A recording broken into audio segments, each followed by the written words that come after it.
Hello and welcome to News Tonight on Rajya Sabha TV. I'm Aishwarya Kapoor. Let us begin by taking a look at the day's biggest stories in headlines. The odd-even formula comes into force in Delhi. Chief Minister Arvind Kejriwal expresses satisfaction at the response. Delhi police urges Delhiites to cooperate.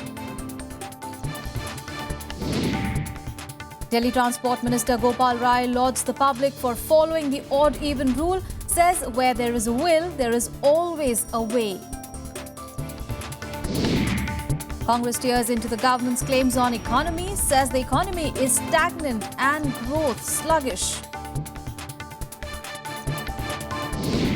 And Censor Board is set for a revamp. Government constitutes panel headed by Shyam Benegal to look into its functioning.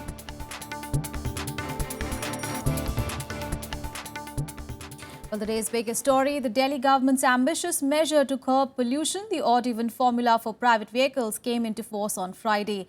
The 15-day trial run got off to a decent start, with the Delhiites generally following the rule.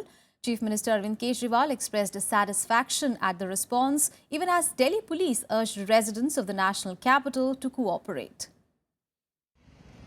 On the first day of the new year, a new beginning for Delhi. In a bid to curb rising pollution levels in the national capital, the odd-even rule for private vehicles came into force on Friday. The rule will be in place for 15 days. The drive has been more or less successful, with even-numbered cars mostly staying off the roads on Friday. बिल्कुल satisfied हूँ. कहीं ना कहीं तो शुरुआत होनी थी और बिना पब्लिक के कोऑपरेशन के तो कोई भी गवर्नमेंट पॉलिसी कामयाब होती भी नहीं है. So somewhere or the other, there needs to be a start. So I think it's good. Satisfied नहीं हूँ क्योंकि बहुतों के पास गाड़ी हैं, इवन अनइवन दोनों ही चल रही हैं. अब सीएनजी भी तो पोल्यूशन फैलाती है. ये तो नहीं कहोगे सीएनजी की कोई पोल्यूशन नहीं है, उसकी भी है.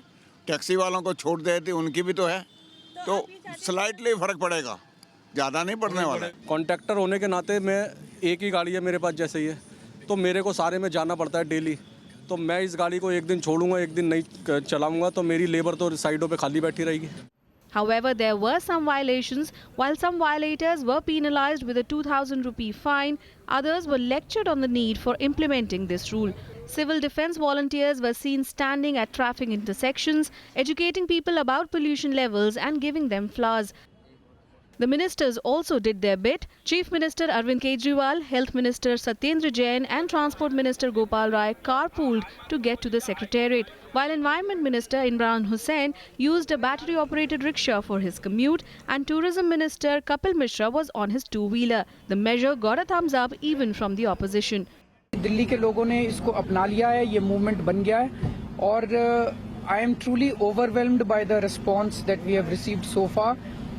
दिल्ली के लोग बहुत ज़बरदस्त लोग हैं. उन्होंने एक बहुत ही इम्पॉसिबल सा काम करके दिखाया है. जिस तरीके से दिल्ली का प्रदूषण लगातार बढ़ता जा रहा है, उसमें ये संदेश देना बहुत जरूरी है कि प्रदूषण को रोकने के लिए जिस तरह से शम विषम योजना आई है, हालांकि योजना जल्दी में आई है, कितनी कारगर होगी मैं नहीं कह सकता, किंतु हम ये मैसेज जरूर देना चाहते हैं कि प्रदूषण, बढ़ते प्रदूषण के खिलाफ कुछ भी होता है तो हम सब लोग उसके अंदर साथ में हैं.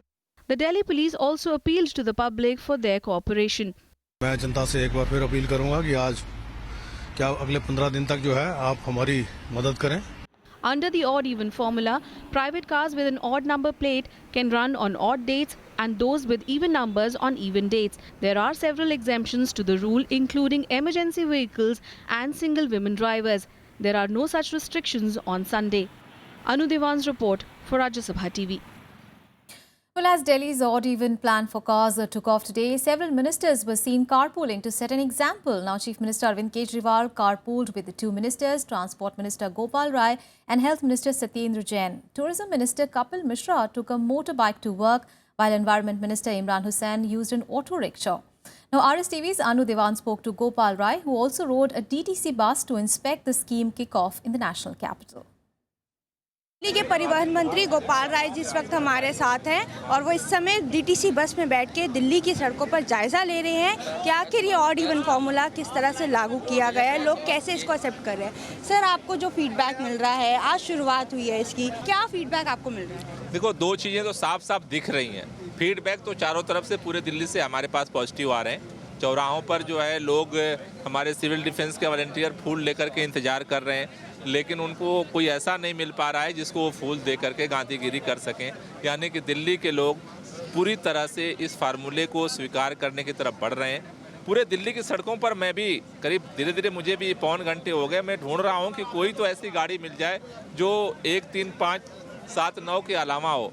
मेरे नज़र में भी नहीं आ रही हैं, लेकिन खबर मिल रही है कुछ जगह ऐसी गाड़ियां हैं जिनको चालान काटा जा रहा है और सिविल डिफेंस के वॉलंटियर भी उनको अवेयर कर रहे हैं। तो इस तरह की जो फीडबैक है पुलिस के सहयोग से, और ख़ास तौर से दिल्ली वालों को मैं दिल से शुक्रिया करना चाहता हूं कि उन लोगों ने इस पूरे अभियान को, पोल्यूशन फ्री दिल्ली अभियान को आप अपने दिल में बिठाया है और हमें उम्मीद है 15 दिन में हम इसे कामयाब करेंगे। सर, आज तो साल की शुरुआत है, पहला दिन है।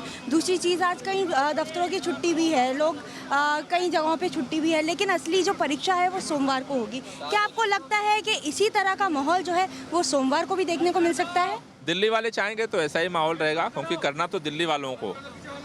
कारें घरों में होती हैं और घरों से बाहर आती हैं। दिल्ली वालों के दिल में अगर ये बात बैठ गई है तो आज हो या कल लोग अपने बच्चों की खातिर इस अभियान को जरूर फॉलो करेंगे और हमें उम्मीद है कि इससे पोल्यूशन फ्री दिल्ली बनाने में हम सफल होंगे। सर, क्या सिर्फ ऑड इवन ही एक तरीका है जिससे हम पॉल्यूशन फ्री कर सकते हैं, या इसके अलावा भी कुछ और करने की ज़रूरत है?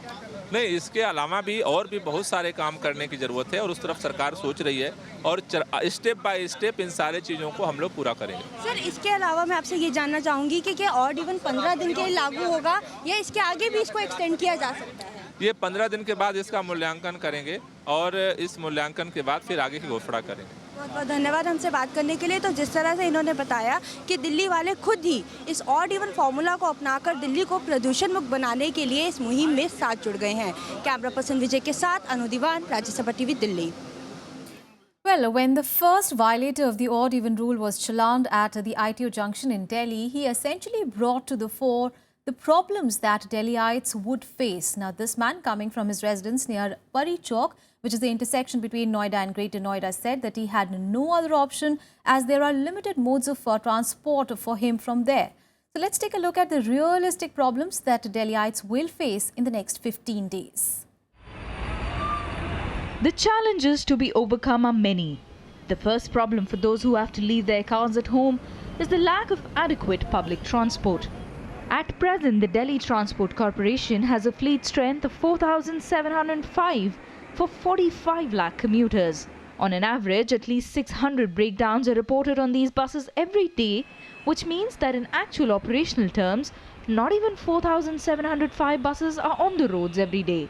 To cope with the extra pressure from January 1st to 15th on the public transport network, the Delhi government has hired around 3,000 private buses. Schools have been ordered to remain closed until the trial ends so that their buses can also be pressed into action. Coming to the city's lifeline, the Delhi Metro. The metro trains carried 25 lakh people on average in 2015, so it's a convenient way of travelling for many. But it still only covers 12% of the city within walking distance. DMRC has decided to make 70 additional trips during the odd-even trial period, taking the number of daily trips to 3,192. This increase will lead to a marginal increase in frequency that will help tackle the expected rush of passengers. The third big challenge will be connectivity for the people coming into Delhi from the National Capital Region. A majority of these regions are not well connected with public transport, and the only option available is a private vehicle. The implementation of the odd-even scheme will make Delhi inaccessible for several people. All said, however, the choice for Delhiites in the face of rising pollution is limited. The need for responsible citizenry is greater now than ever before. There is no guarantee if this measure will work or how far, but it's a small beginning towards a much bigger end. Bureau Report, Rajya Sabha TV. Well, the odd-even formula received a mixed political response, and even though all the leaders supported the implementation of the rule, now some of them accused the AAP government of trying to gain political mileage through the issue. Without giving a proper thought and without doing a micro-detailing, they have implemented this odd-even formula. And I think it is too early to comment about this, that whether this is a success. Although Mr. Arvind Kejriwal has already taken the credit, this that we have to curb the pollution. This is everybody's problem. But it would be better that if we had discussed this problem with all stakeholders. The real test is when the holidays is over and the schools also open. But meanwhile, working on an experimentation, this is one of the strategies. We need to address it now more holistically, more comprehensively. What it needs now is the cooperation of every citizen. हमें लगता है ये बहुत अच्छा और बहुत ही सुंदर initiative है और जिस तरह से प्रदूषण की समस्या है, पोल्यूशन की प्रॉब्लम्स हैं, उनको हल करने के लिए, उसके समाधान के लिए एक बहुत ही प्रभावशाली और एक बहुत महत्वपूर्ण कदम है. हमें लग रहा है कि कहीं ना कहीं जो है वो इस पर भी जो है वो पॉलिटिकल स्कोर करने की कोशिश हो रही है. One thing is there that at least everybody in the city has started talking of pollution, and the real success will be when people change themselves. We need to have more innovative ideas coming. This is only for 15 days. ये wait and watch की स्थिति है, ये किस प्रकार implement होगा और किस प्रकार चलेगा, जनता का इसमें क्या सहभाग होगा, नहीं होगा, क्या इसकी खामियां होगी, ये एक इस प्रयोग के बाद ही कुछ दिनों के बाद पता चलेगा. Well, moving on to some other news, former Finance Minister P. Chidambaram on Friday tore into the government's claims about the economy, saying that the economy was stagnant. Chidambaram said that while the government had predicted last year that the economy will grow at 8.1 to 8.5% in 2015-16, the actual growth may not be more than 7 to 7.3%. 20 months into the government, he also asked the BJP-led government where the jobs and private investments promised by the party were. Now, these two issues were a major electoral plank for the BJP-led NDA before the 2014 Lok Sabha polls. The former finance minister also trained his guns on the government over the GST bill, saying that it has not been able to find a way to accommodate the views of the opposition. His comments came a day after PM Modi criticized the Congress for disrupting parliament proceedings. The Indian economy is like a car running on two wheels. Corporate balance sheets are stressed. Net sales have fallen by 5.3%, and profit after tax is flat. Non-food credit growth at 8.3% is the slowest in 20 years. The economy is stuck in a groove. The government has not been able to find a way to accommodate the views of the opposition and pass the GST bill. I'm afraid the government is only to blame itself and its stubborn and unbending attitude. And a big story coming in from Jammu and Kashmir, where the High Court there has stayed its earlier order allowing the state government to use both the tricolour as well as the state flag on the official buildings and vehicles. A petition was moved by National Secretary of BJP Farooq Khan before a division bench, challenging the earlier order by the single bench. The order had directed the state government to hoist the state flag at par with the national flag atop official buildings and vehicles. Now, underscoring the importance of the state flag, the court said that Jammu and Kashmir is the only state in the union that has its own flag adopted by its constituent assembly and provided in its constitution. Opposition NC and other parties alleged that BJP is trying to impose its nationalist agenda on the state with special status. Hearing the arguments for a long time, the division bench finally stayed the judgment of single bench. No, that judgment includes the reference to the state flag. That also includes the reference to the Sadr Riyasat. एक ऐसा मामला है जो अभी भी एक division bench में Jammu Kashmir high court के न्याय अभी भी विचाराधीन है. हम ये कहेंगे कि जब तक उस पर कोई निर्णय नहीं आ जाता अदालत का, सब जुडिस मामले पर टिप्पणी करना उचित नहीं होगा. By the provision of the Constitution of Jammu and Kashmir, the state has its own flag. Its honor and dignity has to be maintained. It is our identity, and we shall protect that identity of ours.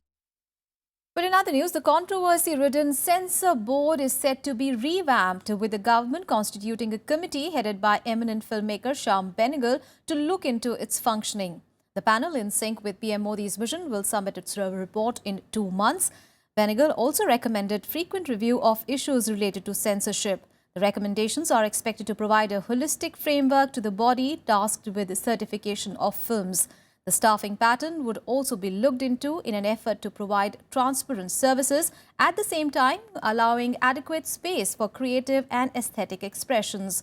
Now, filmmakers like Anupam Kher, Mukesh Bhatt, Ashok Pandit have been, they have welcomed INB Ministry's decision, saying that the reforms were long overdue. The board has been mired in several controversies for its decisions, including proposing a list of 28 banned words or demanding cuts in films.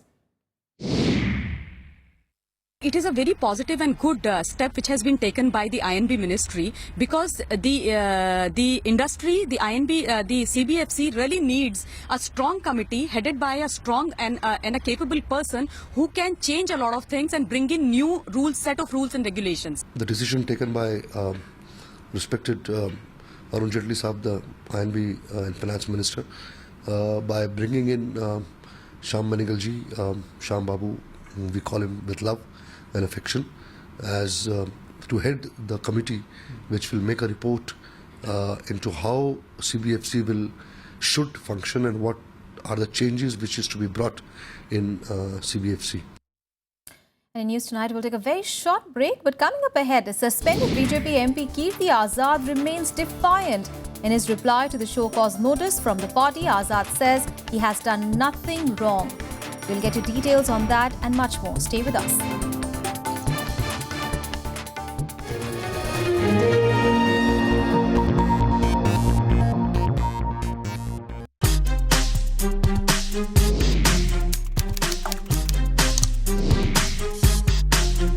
Get live Rajya Sabha session.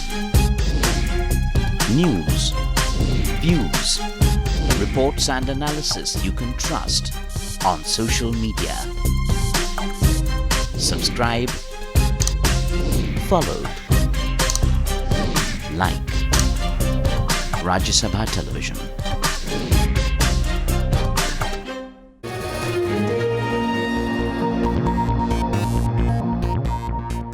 Welcome back. Now an update on the DDCA controversy. Well, a suspended BJP MP Kirti Azad today replied to the notice sent by the BJP and dismissed the allegations levelled against him. In his reply, Azad has sent 4 CDs, including the CD of the press conference that he had conducted on the DDCA scam, and also given papers related to corruption in DDCA. In a 3-page reply, he has dismissed all the allegations levelled against him. He has also written that it was wrong on the part of the party to act against him because of DDCA, as it is a different organization and it has nothing to do with the BJP. Remember, the BJP on Thursday issued a no-show cause notice to the Darbhanga MP, asking him to explain within 10 days why he should not be expelled from the party after he targeted Finance Minister Arun Jaitley and BCCI Secretary Anurag Thakur over alleged irregularities in the DDCA. उसका जवाब देके गए हैं। अब उसको आगे देखते हैं, अनुशासन समिति उसको देखेगी और जैसा होगा आगे उसमें निर्णय होगा। Kirti Azad has spoken against some institution or against some persons who are indulging in corrupt practices, and therefore he is only obeying to what was the fundamental issue in the manifesto of Bharatiya Janata Party. Now to some weather news. Well, the first day of the year saw a warm sunshine during the day despite thick ground fog in the morning in northern states. Well, there was some respite from the cold in Kashmir as well, as the mercury went up by several degrees at most places after 4 days of severe cold. People in North India woke up to a cold and foggy New Year's Day. But a bright sun in the afternoon made the weather pleasant. In the national capital, the minimum temperature in the morning was 8.2 degrees Celsius, while the maximum temperature on Thursday was 24.5 degrees, 4 notches above the average. Chandigarh, the common capital of Punjab and Haryana, experienced a cold night at 5.8 degrees, 2 notches below normal level. The mercury dipped marginally in Uttar Pradesh as well, with fog throwing life out of gear in many parts. Poor visibility hampered traffic movement on the roads. Muzaffarnagar was coldest in the state at 4.1 degrees Celsius. रोज नहीं, आज ही ज्यादा हुआ। दिखाई दे रहा है कि नहीं दिखाई? नहीं दिखाई तो नहीं दे रहा, हल्का दिखाई दे रहा है, थोड़ी दूर तक, ज्यादा दूर तक नहीं दिखाई दे रहा है, आज ज्यादा कोई रहा। Mercury also went up a few notches in Jammu and Kashmir after days of severe cold.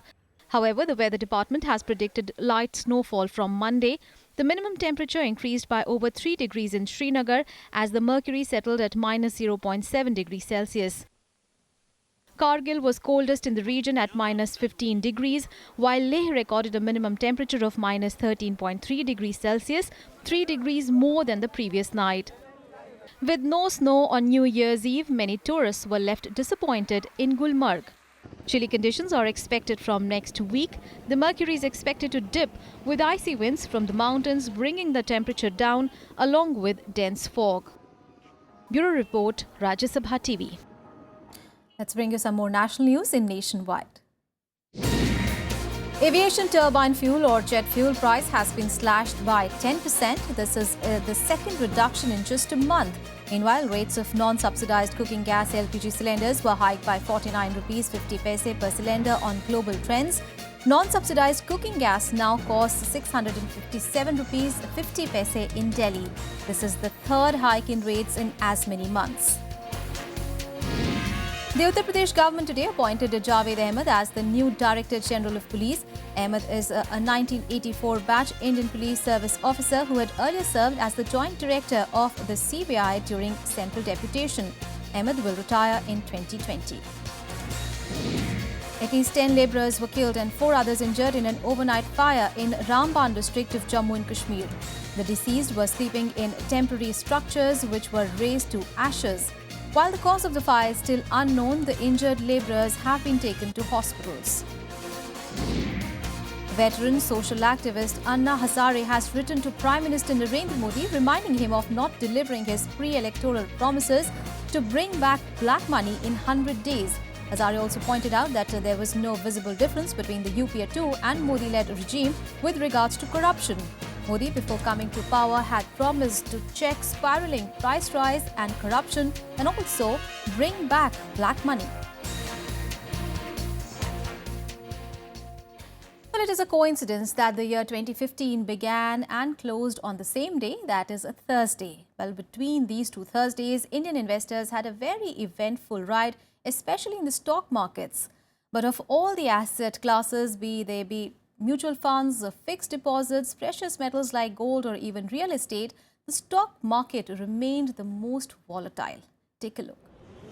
The barometer of the Indian stock market, the BSE Sensex, shot past 27,500 on the first day of the year. By the close of the year, however, it was down 5%. But back in January, it was being powered by a bull run, generated by a confidence about the clear majority and the intent of a relatively new government to revive the economy. January alone saw the BSE Sensex appreciating over 7%, hovering near the psychologically important mark of 30,000. By the second week of February, it corrected close to 5%, hitting 30,000 in March. The kind of hope which Prime Minister Modi had given throughout his election campaign and so on and so forth was such that people had started thinking that as soon as he will come to power, and I mean more so when he came to power with BJP getting an absolute majority, was something very, very different. And now that those hopes are not getting realized. 2 weeks into April, the Sensex had gone below 29,000. But the biggest shock was yet to come. And it was not due to internal constraints. In July and August, Chinese stocks lost nearly 1/3 of their value. 2 massive crashes on 24th of July and 27th August sent ripples across world markets. As Chinese authorities, struggling with weakening exports, allowed their currency to depreciate in August, fears were unleashed of a currency war. On 24th of August, world markets were shaken by the biggest crash since June 2007. Chinese stocks lost over 8% value in a single day. Trading had to be halted. The BSE Sensex suffered its biggest loss in 6 years, closing down by 1,625 points. From 19th of July to 26th of August, in just 6 trading sessions, the BSE Sensex lost over 8% of its value. Finance Minister Arun Jaitley said, and I quote him now, "There is not a single domestic factor in India which has either contributed to it or added to it. These are external factors. I have not the least doubt that this turbulence is transient and temporary in nature. The markets will settle down." Unquote. On 7th of September, the Sensex reached its record low of the year to close at 24,893, having lost over 5%. Stocks started recovering in the festival of October, but declined through most of November and even in the first half of December. The silver lining, however, was that India withstood the impact of an interest hike by the US Fed that was projected to result in withdrawal of foreign investments. We're really well cushioned on the macroeconomic side, so inflation is coming down. Our fiscal deficit situation is very good. External situation is also robust. So I think that for all these reasons, I think the impact on India should be relatively minimal. Yeah. Volatile market, low commodity prices forced the government to defer investment of Coal India and other public sector undertakings.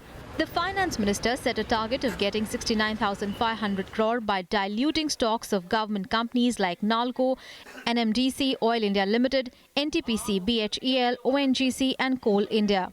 But it managed to get only 12,500 crore by selling its stake in Power Finance Corp, Rural Electrification Corp and Indian Oil, amounting to just 18% of the year's target.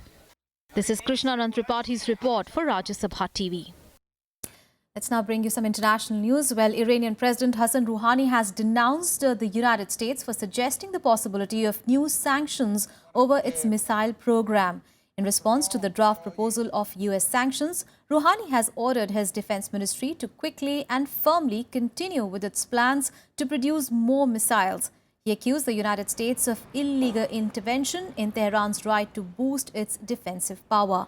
Rouhani warned Washington against any unilateral, arbitrary or illegal action.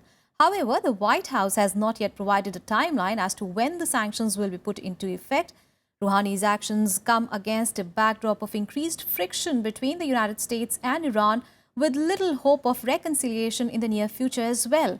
Rouhani, who had pushed for the recent nuclear accord between Iran and the West, went on to say that the new sanctions would be regarded as a violation of that nuclear accord.